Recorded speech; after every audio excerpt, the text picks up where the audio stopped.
Gracias. Bueno, como ustedes han podido ver, continuamos con nuestra serie de sermones sobre este libro del profeta Nehemías. Del profeta Nehemías. Y cuando leía el texto que nos ocupa en esta mañana, volví a mí una y otra vez la pregunta: ¿qué puede hacer que un hombre deje toda su comodidad, como decíamos la semana pasada, que deje toda su vida, ¿verdad?, de lujos y de posibilidades? ¿Qué puede hacer que un hombre deje un trabajo en el gobierno del mayor imperio de su época para salir de ahí a un viaje que no se sabe en qué va a acabar, y se trata de reconstruir una ciudad en ruinas? ¿Qué puede mover a una persona, a un ser humano, a dejarlo todo para embarcarse en una obra que tal pareciera es lo peor que se pudiera hacer? Y esto tiene mucho que ver con nosotros hoy, porque como yo he dicho otras veces, hace unos años atrás, quizás el siglo pasado, hay gente que somos de 2 siglos. Qué bueno, ¿no? Darío y Abigail no tienen ese privilegio, ni Génesis tampoco. Pero en el siglo pasado, para muchos de nosotros, como nos habían enseñado, era que lo mejor que a un cristiano le podía pasar era que recibiera lo que nosotros decimos el llamado de Dios, la llamada de Dios para servirle. Y entonces esa persona dejaba todo lo que estaba haciendo y se iba a servir a Dios allá donde su nombre quizás se perdiera en el tiempo, ¿no?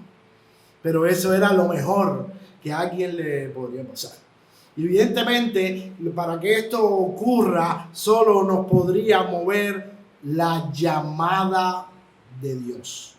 El llamado de Dios, un término que se ha perdido en estos últimos tiempos. Ya no escuchamos tanto hablar de este llamado de Dios para ir a servirle. Y quiero aclarar para los que son creyentes más viejos aquí, que el llamado de Dios no es algo exclusivamente para la gente que va a ser pastores o misioneros. Cuando nosotros creemos en Cristo, Él nos llama a seguirle y a servirle. Si alguno quiere venir en pos de mí, dijo Jesús, tome su cruz y sígame. Niéguese a sí mismo, tome su cruz y sígame. Quiere decir que el llamado de Dios al discipulado cristiano es un llamado para todos. No creemos que existe una clase que es el clero, como lo conocemos en otras instituciones religiosas, que es el clero, que esos son los llamados por Dios.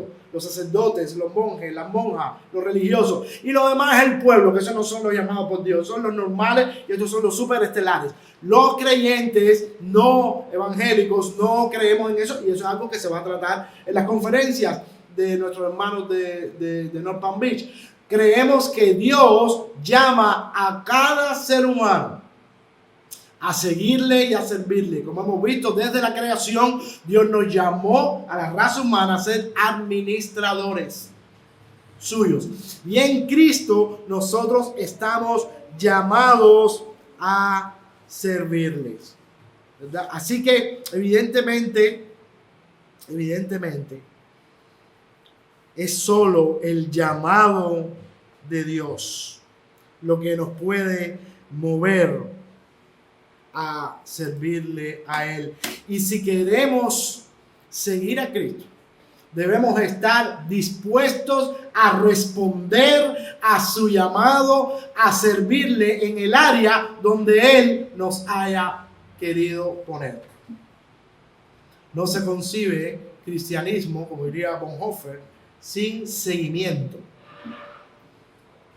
Este pastor luterano de la Alemania nazi, que lo hemos mencionado muchas veces aquí, decía que cuando Cristo llama a alguien, lo llama a venir y morir a sí mismo para seguirle a Él.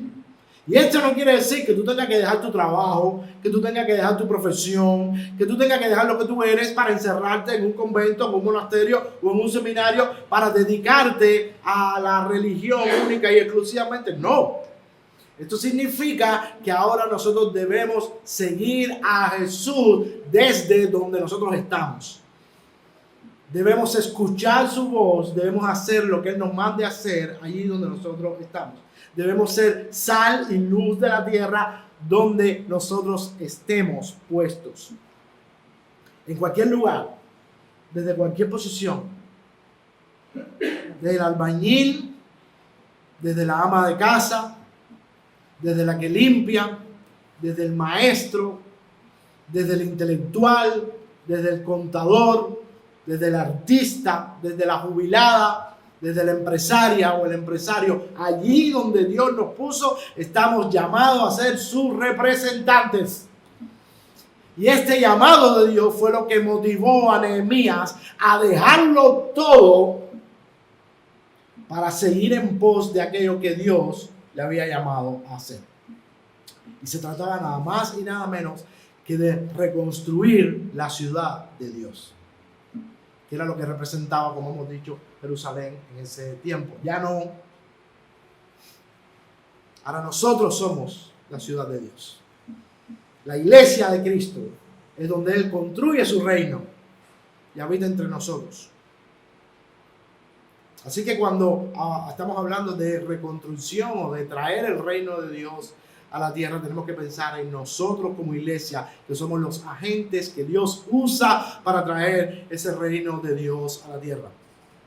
Y en este empeño, el texto de hoy nos enseña un par de cosas. La primera de ellas es que nosotros debemos planear antes de actuar. Por lo general, nosotros, y yo también me confieso, personas que queremos resolver todas las cosas ya, inmediatamente. Y muchas veces no planeamos antes de actuar.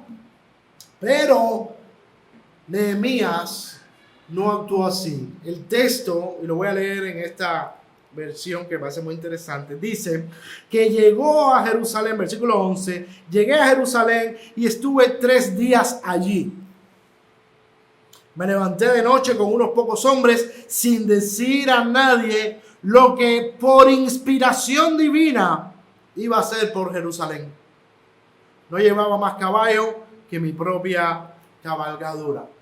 De manera que vemos en Nehemías esta realidad de planificar antes de actuar. Nehemías tenía claro el llamamiento de Dios. Dice el texto que no le dijo a nadie lo que por inspiración divina él iba a hacer en Jerusalén. Estuvo 3 días allí entre ellos, como alguien que llega a visitar a su pueblo, y no dijo nada. No le dijo a nadie lo que por inspiración divina íbamos a hacer. Mucha gente a lo largo de la vida cristiana se tropieza una y otra vez con ese llamado de Dios y dice que Dios los ha llamado a hacer esto y a hacer lo otro. Y lo mejor que podemos hacer cuando alguien venga y dice que Dios nos ha llamado es decir, espera. Espérate. Yo quiero servir a Dios porque yo siento que Dios... Ok, siéntate. Y espera. Y escucha. Paciencia. Y se probará si tu llamado de verdad viene de Dios o no, así, en la espera, en la paciencia, algo que es contrario a nosotros. No, nosotros no. Hay un refrán que dice que espera, desespera. Y aquí entre nosotros hay muchos desesperados. Creo que nosotros somos una banda de loquitos desesperados. Aquí yo conozco muchos, no todos, hay gente más paciente, pero por lo general aquí hay muchos loquitos desesperados. Y tenemos que aprender a tener paciencia y a esperar. Y eso también va para los niños que están aquí. Los niños que dicen, mami, mami, mami, mami, mami. Espera. Espera. Espera. La paciencia es un fruto del Espíritu. Y debemos esperar. Y Nehemías fue un experto en eso. Él llegó con todo lo que el rey le había dado, con toda la autoridad y todos los recursos que había recibido de parte del rey, pero no llegó y fue para el rastro a comprar cemento. Y dio un meeting público y dijo, atiendan, llegó el Salvador de Jerusalén. Mañana vamos a empezar a trabajar. No, él llegó, estuvo un tiempo entre ellos, visitó seguramente a las personas que tenía que visitar y después él empezó a valorar la situación. Y es algo que nosotros tenemos que también aprender de esto. Valoró la situación. Dice que se levantó de noche con unos pocos hombres sin decir nada. Y versículo 13, salí de noche por la puerta del valle. Fui hacia la puerta del dragón y la puerta del muladar, inspeccionando la muralla de Jerusalén destruida y sus puertas quemadas. Seguí hasta la puerta de la fuente y el estanque del rey. Ante la imposibilidad de pasar por ahí con mi cabalgadura, emprendí el regreso todavía de noche, siguiendo el torrente e inspeccionando siempre la muralla hasta la puerta del valle, y regresé a casa. La preparación que nosotros hagamos antes de emprender cualquier empeño para el Señor resultará en un mejor resultado, desempeño después. No por mucho madrugar, se amanece más temprano. De manera que paciencia y valoración de la situación es algo que tenemos que hacer antes de actuar. Cada proyecto que la iglesia emprende, cada iniciativa que la iglesia emprende, debería llevar paciencia y valoración de la situación. Y no sé si esto ya te va recordando algo, pero el Señor Jesucristo habló muy claro de esto en el Evangelio. Si ustedes recuerdan, Jesús no, en primer lugar, develó, no anunció, no proclamó su identidad ante el mundo de su época al comienzo de su ministerio. Si ustedes recuerdan, a lo largo del comienzo del ministerio de Jesús, él dijo, no digan quién soy yo. Cuando sus discípulos dijeron, tú eres el Cristo, él dijo, ok, no se lo diga a nadie. ¿Verdad? Cuando hizo milagros al comienzo de su ministerio, dijo, no digas a nadie, ve y presenta tu ofrenda al sacerdote. No digas a nadie quién soy yo, porque aún no ha llegado mi hora. Tengo que hacer unos pasos, tengo que dar unos pasos hasta develar mi verdadera identidad. Jesús, que era Dios, fue paciente, esperó, porque todo tiene su tiempo debajo del sol. Y no porque corramos mucho vamos a llegar más lejos. Y Nehemías aplicó este principio que después Jesús enseñó con su propia vida en el Nuevo Testamento. Paciencia, incluso para compartir el mensaje del Evangelio. Paciencia. A veces queremos coger a la gente y meterle un discurso sobre Cristo y sobre el Evangelio y sobre el pecado y que se conviertan. Pero Jesús no hizo eso. Jesús tuvo paciencia con cada persona que él trató. Jesús estableció relaciones con las personas, relaciones de amistad. Y a raíz de esas relaciones el Evangelio fue comunicado y fue predicado. Paciencia. Y otra cosa que vemos aquí de Nehemías y que encontramos también paralelismo en el Evangelio es el hecho de calcular el coste. Como nosotros hemos leído, Nehemías salió en su cabalgadura al tercer día de estar ahí e inspeccionó la muralla, las puertas, vio lo que estaba roto, vio cuán roto estaba, vio el tamaño de la cosa y calculó el coste. Calculó el coste. Y en el Evangelio nosotros tenemos algo muy similar. Lucas capítulo 14 versículos 25 al 33. Mira lo que dice Jesucristo mismo acerca de calcular el coste. Lucas 14 del 25 al 33. Dice, como lo seguía mucha gente, Jesús se dirigió a ellos y les dijo, y escucha esto es para ti, si alguno quiere venir conmigo y no está dispuesto a renunciar a su padre y a su madre y a su mujer y a sus hijos, hermanos y hermanas, e incluso a sí mismo, no puede ser mi discípulo. El que no carga con su cruz y viene detrás de mí, no puede ser mi discípulo. Y ahora viene lo de planificar. Si alguno, porque él está diciendo que calculen. Si alguno de ustedes piensa construir una torre, no se sienta primero a calcular los gastos y ver si tiene para acabarla. No sea que si pone los cimientos y no puede acabar, todos los que lo vean comiencen a burlarse de él diciendo, este comenzó a edificar y no pudo terminar. Y si un rey está en guerra contra otro, no se sienta antes a considerar si puede enfrentarse con 10,000 hombres al que viene a atacarlo con 20,000. Y si no puede, cuando el enemigo aún está lejos, enviará unos delegados para negociar la paz. Del mismo modo, aquel de ustedes que no renuncia a todo lo que tiene, no puede ser mi discípulo. En el Evangelio, nosotros encontramos que Jesús, cuando nos llama, nos dice, no nos engaña, nos dice que calculemos el coste que va a tener seguirlo. Calculemos el coste. Y Nehemías está calculando el coste de lo que va a representar reconstruir la ciudad de Dios.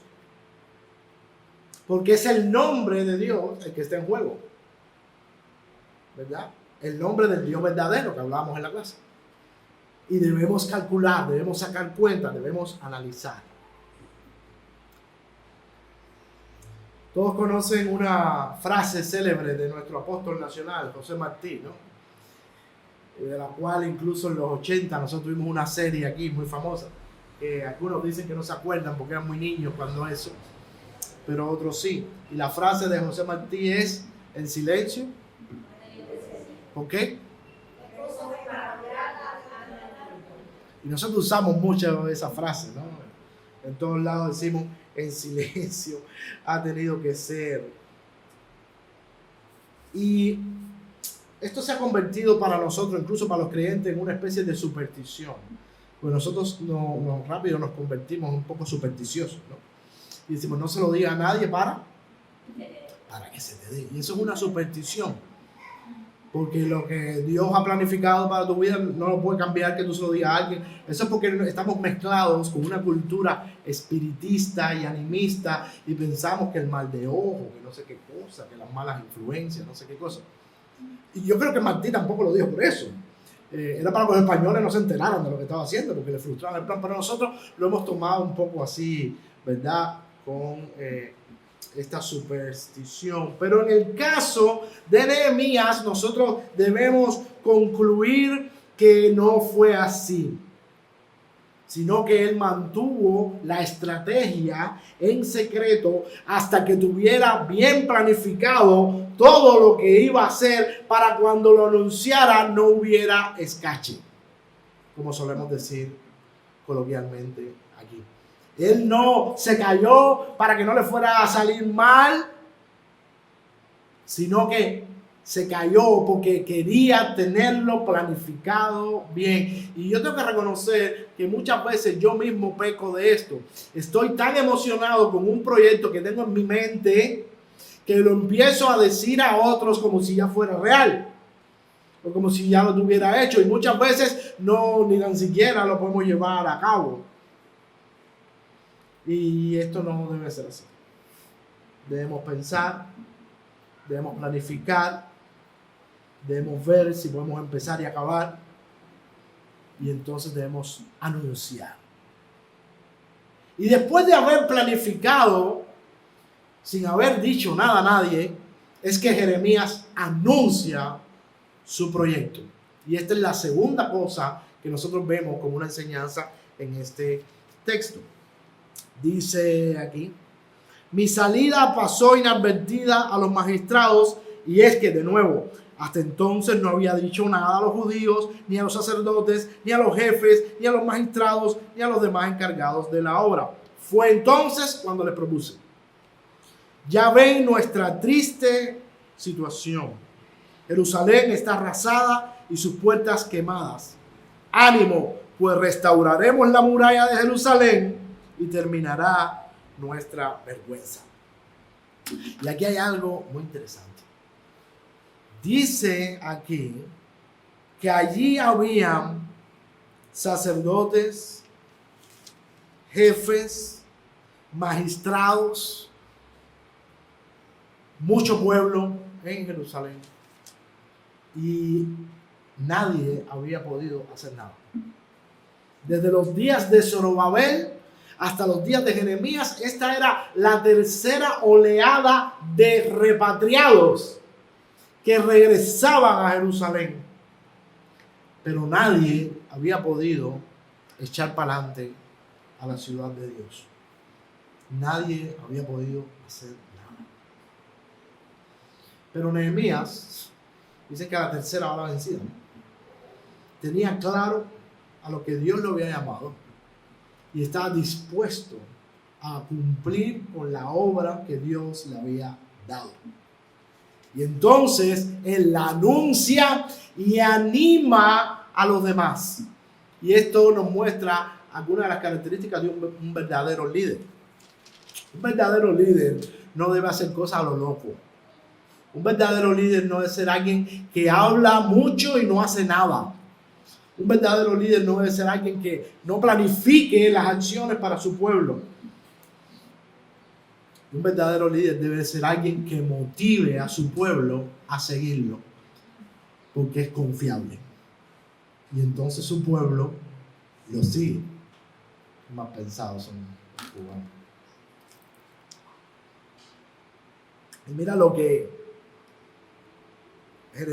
Nehemías dice: Jerusalén está arrasada y sus puertas quemadas. Ánimo, restauremos la muralla de Jerusalén y terminará nuestra vergüenza. Y le pone el punto estratégico. Y les referí, entonces les dijo cómo Dios me había protegido y la entrevista que yo había tenido con el rey.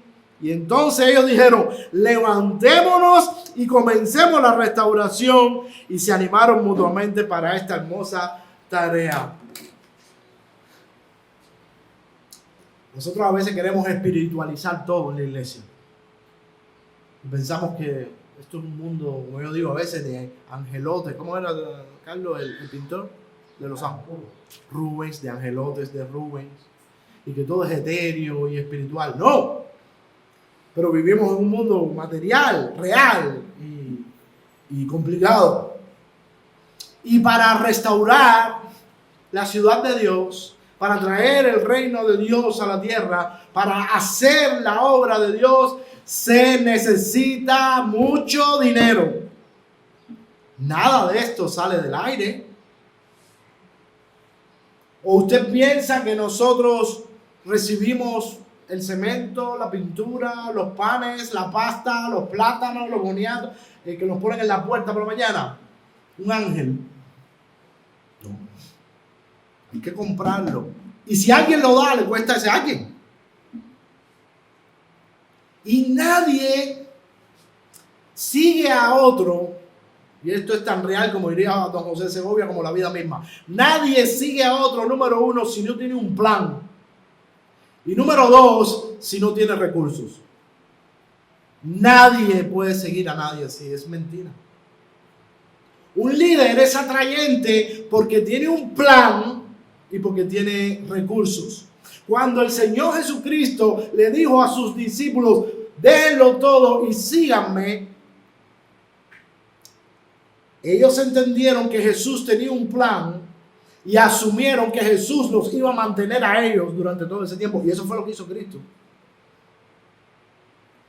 Ese discipulado tuvo un alto coste y alguien lo pagó. Si tú lees el Evangelio, dice que habían algunas mujeres influyentes que eran discípulas del Señor y ellas los mantenían.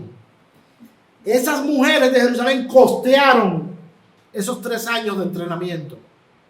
a los discípulos que luego hicieron la iglesia cristiana.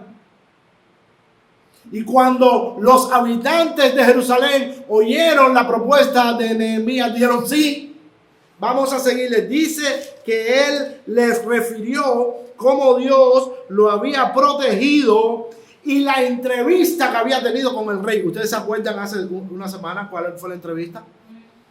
¿Qué sucedió en la entrevista? Él le dijo al rey lo que le estaba pasando. El rey le dijo: dime cómo te puedo ayudar. Y Nehemías pidió por esa boca. Y el rey le dio lo que necesitaba.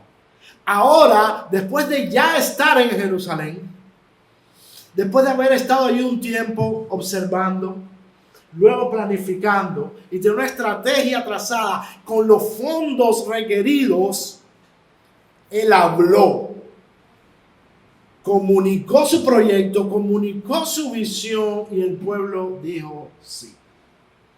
Ahora, de esto también aprendemos otra cosa que hemos querido llevar a cabo aquí en nuestra comunidad desde el principio. Nosotros no trabajamos en la clandestinidad. Nosotros trabajamos en la luz, no en la oscuridad. Por eso lo que hacemos es público a todas las autoridades de esta ciudad. Por eso conversamos y compartimos nuestros proyectos con ellos. No para pedirles permiso, sino para informarles de lo que vamos a hacer por el bien de la ciudad. Y ante esa realidad, ellos, como el rey, nos apoyaron y dijeron: sí, vayan adelante, les apoyamos en esto. Debemos aprender a no trabajar en la clandestinidad. Si lo que estamos haciendo no es malo. Reconstruir la ciudad es un proyecto que no se debería hacer de madrugada, poniendo un bloque aquí, un bloque allá. No, es algo que era bueno para Jerusalén y debería hacerse a la luz de todos. Y esto nos habla a nosotros de cómo debemos actuar, cómo debemos proyectarnos, cómo debemos movernos, ¿verdad? Una última cosa, porque no todo puede ser color de rosa.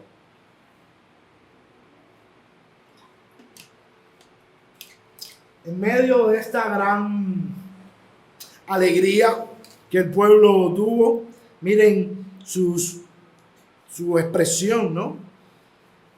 Se animaron mutuamente para esta obra. Dijeron: levantémonos y comencemos la restauración. Cualquiera que haya tenido una casa en mal estado, o un lugar donde vivir en mal estado, en el momento que recibe los recursos para reconstruirlo, hay una alegría tremenda, ¿no? Porque nadie, a no ser un loco, quiere vivir entre ruinas, sino que todos por naturaleza deseamos mejorar nuestra situación. Y el pueblo, cuando vio la bendición que Nehemías podía hacer para ellos, se alegraron y se animaron, y hubo una tremenda conmoción en la ciudad y un tremendo ánimo. Y esto es muy paralelo con lo que sucedió cuando Jesucristo irrumpió en el mundo. Hubo ánimo, hubo alegría, hubo gozo, hubo tremenda satisfacción, porque el Cordero de Dios que quita el pecado del mundo había finalmente llegado y estaba entre nosotros. Y muchos se alegraron. De hecho, el anuncio que se hace a la Virgen, ¿no?, es un anuncio de ánimo, es un anuncio de gozo, un anuncio de alegría. Pero no todo en esta vida es color de rosa. El que piense que la vida cristiana es un baño de flores está equivocado. Debería reconsiderar esto. Porque el mismo Dios que se hizo hombre sufrió el rechazo, ¿verdad? Sufrió el odio, sufrió la incomprensión, sufrió la ira, sufrió la envidia de sus compatriotas. Y al final eso lo llevó a la cruz del Calvario. ¿Ok? Y nosotros no somos menos que Él. Él dijo, si esto han hecho con el árbol, ¿qué no harán con las ramas? Si esto han hecho con el árbol verde, ¿qué no harán con las ramas secas? Así que debemos estar preparados para tener oposición en medio de la construcción del reino de Dios en la tierra. Porque estos hombres la tuvieron. Y los versículos finales, dice aquí, versículo 19, al enterarse Sanbalat el joronita nuevamente y el amonita Tobías, su funcionario, y Gesén el árabe, se rieron de nosotros y en son de burla nos dijeron, ¿qué están haciendo ahí? ¿Se van a rebelar contra el rey? Siempre hay un grupo de personas que nosotros llamamos en otro tiempo los inmovilistas, ¿verdad? Que son los que no entienden nada. Siempre hay un grupo de personas que quieren oponerse al avance, al cambio, a la reconstrucción, ¿verdad? A la belleza, a la prosperidad, al reino de Dios. ¿Qué es eso, el reino de Dios? Siempre hay un grupo de personas que van a oponerse a nosotros, así como se opusieron a Jesucristo. Y Él es el ejemplo máximo, porque un ladrón en la cruz dijo, este hombre no ha hecho nada malo. ¿Por qué está aquí? Nosotros merecemos nuestro justo castigo porque eran ladrones. Pero este no ha hecho nada malo. Y ese mismo fue el que le dijo, Señor, acuérdate de mí cuando vengas en tu reino. Así que va a haber un grupo de personas que cualquier cambio, cualquier movimiento, cualquier cosa buena, se van a oponer a ella y van a hacernos la resistencia. Ahora bien, hay algo curioso aquí en este grupo de personas y es de dónde vienen. Si tú te fijas, dice que era Sanbalat el joronita, el amonita Tobías, su funcionario, y Gesén el árabe. Ninguno de estos hombres que estaban allí ahora en puestos clave, puestos por el rey de Persia, eran hebreos. Ninguno de los hombres que se oponían a la reconstrucción de Jerusalén eran de Jerusalén. Eran de otro lado. Ellos no amaban la ciudad porque no eran de ahí. Y es difícil amar una ciudad cuando tú eres de otra. Es difícil procurar el bien de la ciudad cuando tú no eres de ahí. Porque como vamos a ver más adelante, no hay nada que te ate a la ciudad. Lo vamos a ver explicado. Y quizás podamos traspolar eso a nosotros más adelante. Pero lo primero que ellos hacen es ver en esto un problema político. Mira lo que le dicen estos personajes a Nehemías. ¿Qué están haciendo allí? Se van a rebelar contra el rey. Una ciudad en ruinas y viene un grupo de personas a tratar de reconstruir a la ciudad y los funcionarios extranjeros que están ahí ven eso como una rebelión, ven eso como un ataque al poder, como si tú hubieras llegado con un ejército y lo que llegaste fue con un ejército de albañiles para reconstruir la ciudad. Tal es el rechazo de algunas personas por la restauración de la ciudad, por el bien del pueblo, por el avance del bienestar, que relacionan todo, tiene una obsesión con que es un problema de rebelión contra alguien. ¿Qué están? Ellos van a empezar a construir y dicen, ¿qué están haciendo ahí? ¿Se van a rebelar contra el rey? Es como que nosotros estamos pintando la fachada aquí de la cuadra y venga alguien, ¿qué están haciendo? ¿Es una rebelión? No, esto es pintura. Porque las casas no están vendidas. Y queremos embellecer la ciudad de Guanabacoa para que el reino de Dios se pueda ver. más claramente, a través de lo que los hijos de Dios hacen con la ciudad. Ellos lo vieron desde el principio como un problema político. Estos pobres muchachos de otros lugares que no eran de ahí, todos lo vieron, no entienden nada. Del mismo modo,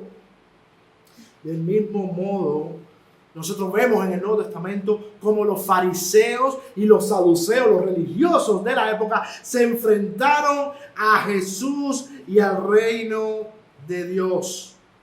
Y muchas veces trataron de desbaratar el ministerio de Cristo bajo una supuesta rebelión contra el imperio. ¿Verdad? Y el Señor siempre le contestaba: mi reino no es de este mundo. Mi reino no es de este mundo. Luego en el libro de los Hechos vemos que esto sucede en la historia de la iglesia. A Pablo es acusado de que se rebela contra el César porque está diciendo que hay otro rey, Jesús. Y no, es que este rey no tiene nada que ver con esto. Este es el rey que ha puesto a todos los demás reyes. No estamos hablando de la misma cosa. Bajo una apariencia, ¿no?, una falsa acusación de rebelión política o religiosa, Jesús tuvo que padecer esto y los apóstoles tuvieron que padecer esto también. Siempre aquellos que han tratado, empezando por Cristo, evidentemente, de traer el reino de Dios a nosotros, han sufrido persecución, incomprensión, falsas acusaciones. Cristo fue llevado a la cruz, entre otras cosas, por falsas acusaciones.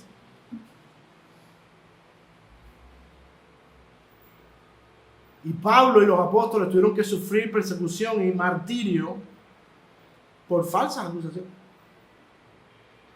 Pero ellos no estaban haciendo nada malo. Estaban todo lo contrario, tratando de buscar el bien para la ciudad. De manera que en la reconstrucción o en el traer el reino de Dios a la tierra, nosotros vamos a vivir constantemente un enfrentamiento entre el reino de Dios y, como diría Carpentier, el reino de este mundo. Van a estar chocando. O en clave de San Agustín, siempre va a haber un antagonismo entre la ciudad de Dios y la ciudad de los hombres. Va a haber una lucha como la que estamos viendo en Nehemías. En conclusión, ¿cuál es la respuesta que Nehemías da a este hombre? Empieza a explicarles y a justificarse por qué no, esto no es nada contra el rey. Recordemos que el rey mismo es que le había dado permiso.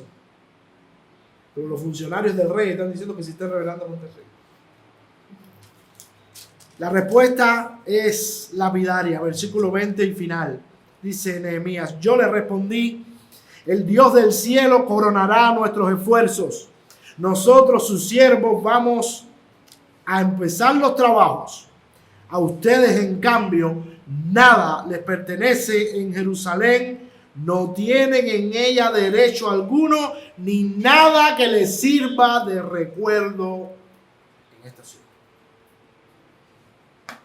La respuesta no pudo haber sido más contundente. Él no se enredó en una discusión, él sabía lo que estaba haciendo. Tenía claro su llamado, tenía claro que el rey del imperio lo estaba apoyando, de manera que no tenía que perderse en discusiones con funcionarios y burócratas y gente que vive detrás de un escritorio buscando faltas y problemas a todo lo que los demás hacen porque ellos no hacen nada. No se enredó en eso, sino que se remitió al mensaje de victoria en la cual él tenía puesta su esperanza. El Dios del cielo coronará nuestros esfuerzos.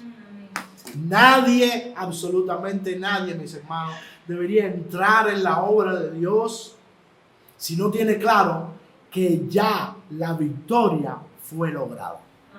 Nosotros somos más que vencedores por medio de aquel que nos llamó de las tinieblas a su luz admirable. No es que ahora se está librando una batalla a ver si Dios gana o Dios pierde.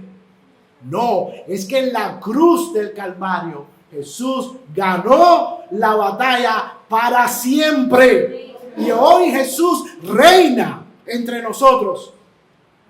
Lo que esperamos es la consumación final de ese reino. No hay ninguna batalla, no hay ninguna guerra, no hay ningún nada donde Jesús está pujando. No, ya Jesús ganó. Cuando en la cruz del Calvario, antes de expirar, Él dijo, consumado es.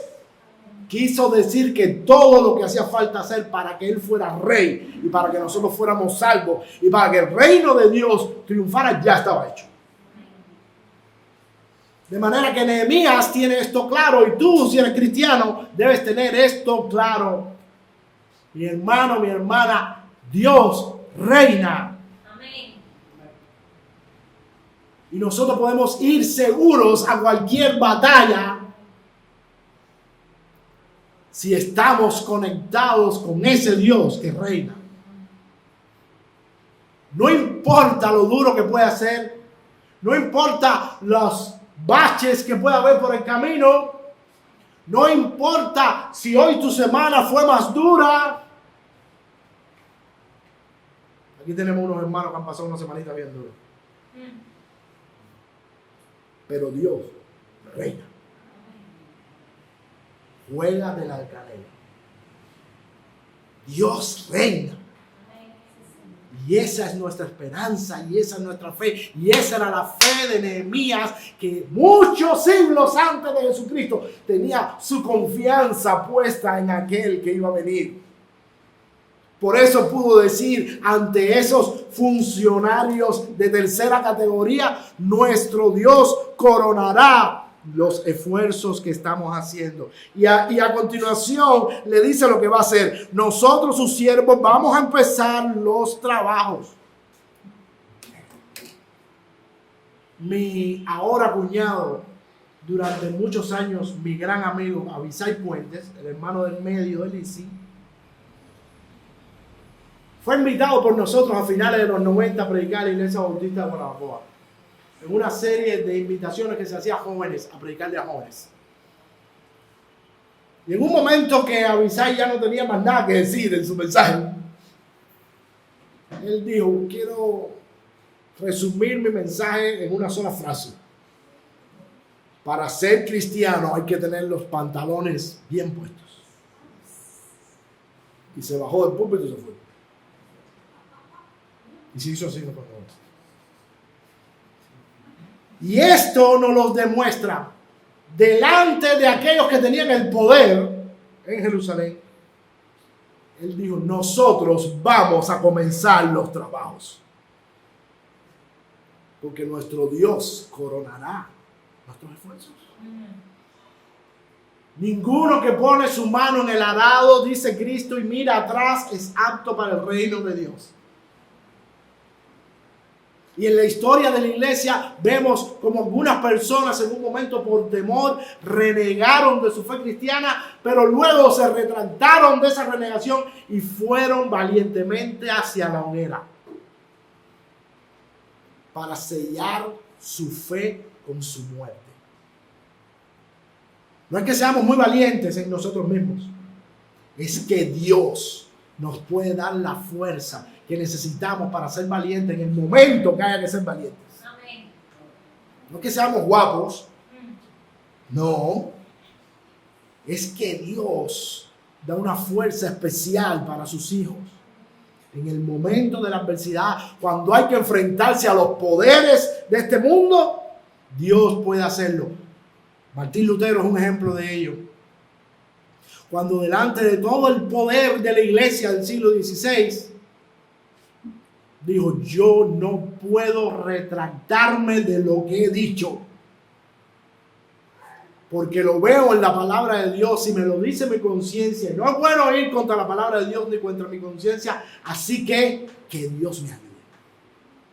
Delante del poder más grande en su tiempo, que lo podía aplastar como una mosca, pero él sabía en quién había creído y sabía que era poderoso para guardar su depósito para aquel día. Nosotros continuaremos nuestros trabajos. Nosotros vamos a seguir adelante con nuestros trabajos.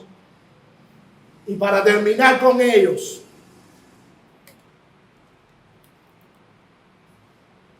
Porque a ustedes, en cambio, nada les pertenece en Jerusalén. No tienen en ella derecho alguno, ni nada que les sirva de recuerdo o memoria histórica, como dice otra versión. Nosotros vamos a seguir, porque si es por ustedes, número uno, esto se acaba de caer. Número dos, porque ustedes no tienen derecho aquí. Porque ustedes no son de aquí. No son de aquí. No son parte de esta ciudad. Y quien no es parte de esta ciudad, o por nacimiento, o por adopción, no tiene nada que decir respecto a ella. Ustedes no tienen derecho ni memoria histórica, dice esta traducción, ni nada que les sirva de recuerdo. Todos aquí, o la gran mayoría, somos guanabacoenses. La gran mayoría. O algunos han estado muy pegados a Guanabacoa, sus lugares de nacimiento. Otros han venido de otros lugares, pero esta ciudad, como me gusta llamarle, los ha adoptado como sus hijos. Y son este tipo de personas los que pueden amar esta ciudad. Quien no sea de aquí por nacimiento o por adopción, no tiene parte ni suerte en esta historia. Y no tiene nada que decir para que nosotros paremos de hacer lo que tenemos que hacer. Así que no debemos detenernos ante aquellos que se opongan, porque si analizas bien, todos los que se oponen no tienen nada que ver con esta ciudad. Como nada que ver tenían aquellos que se opusieron a Nehemías, amonitas, joronitas, árabes que estaban viviendo ahí. Los que estamos aquí en su inmensa mayoría amamos esta ciudad. Tenemos una tradición histórica y muchos familiar en esta ciudad. Muchas de nuestras generaciones pasadas están enterradas en Potosí o en el cementerio nuevo, que ya no es tan nuevo. Y eso es lo que hace que hay un vínculo especial de nosotros con esta tierra y con esta ciudad. Y por eso queremos trabajar en beneficio de ella. Así como Nehemías lo unía el vínculo de sus antepasados con Jerusalén a tal punto que dejó de trabajar en el gobierno del imperio más poderoso para irse con los pobres. En Hebreos tenemos un ejemplo de ello cuando dice en el capítulo 11 que Moisés, por amor a su pueblo, prefirió ser dejado de llamar hijo de la hija del faraón para ir a sufrir con su pueblo, porque tenía su mirada puesta en la recompensa. Un hombre que vivía en el reinado de Egipto, en la casa real, y deja todo aquello para ir con su pueblo, porque dice que prefirió padecer con su pueblo que gozar de los deleites temporales del pecado. Era mejor estar con el pueblo de Dios que gozar un rato en la corte real, porque aquí había una recompensa eterna y la otra recompensa era muy corta. Del mismo modo, como hemos dicho en otras ocasiones, nuestro Señor Jesucristo, por amor a su pueblo, ya que Él nos creó, dejó su trono, dejó su corona, dejó su reino, dejó su comodidad, se despojó a sí mismo y se hizo un hombre para venir a morir en una cruz por ti y por mí. Y esto lo digo todos los domingos porque esto es el Evangelio. Que Cristo Jesús vino a este mundo a morir en una cruz por ti y por mí. Punto final. ¿Por qué? Porque todos nosotros estábamos perdidos, lejos de Dios. Y Él vino para unirnos, para religarnos de nuevo con Dios. De ahí viene la palabra religión, volver a unir, religar. Así que en Nehemías nosotros tenemos una imagen clara de lo que es el Evangelio del Señor Jesucristo. De hecho, esta serie podría tener otro nombre, el Evangelio según Nehemías. Porque estamos viendo cómo aquel que gozaba de todo es capaz de renunciar a ese todo, de acuerdo con el rey, para venir a salvar a un pueblo arruinado. Así que si miramos este libro a la luz del Evangelio de Jesucristo, podemos empezar a ver muchos puntos en común. Un hombre que se pone de acuerdo con el rey al ver el estado deplorable de su pueblo, y el rey lo empodera y lo envía para salvar a su pueblo. ¿No le suena a eso algo que pasó en la eternidad pasada? Dios el Padre, Dios el Hijo y Dios el Espíritu Santo vieron nuestra condición después de Adán y Eva y acordaron, como dicen los teólogos, en un pacto eterno venir a salvarnos. El Padre lo planificó, aquí está tipificado por el rey de Persia. El Hijo lo asumió y el Espíritu Santo lo aplicó hasta el día de hoy en nuestros corazones. Así que esto no es más que una pequeña luz del Evangelio muchos siglos antes de que Cristo apareciera en nuestra historia. Quiera Dios que nosotros, junto con Nehemías, podamos ver las implicaciones del llamado divino y podamos responder a Dios cuando Él nos llame para servirle, y que lo hagamos a la manera de Dios, confiando en que la victoria ya fue asegurada. Vamos a orar.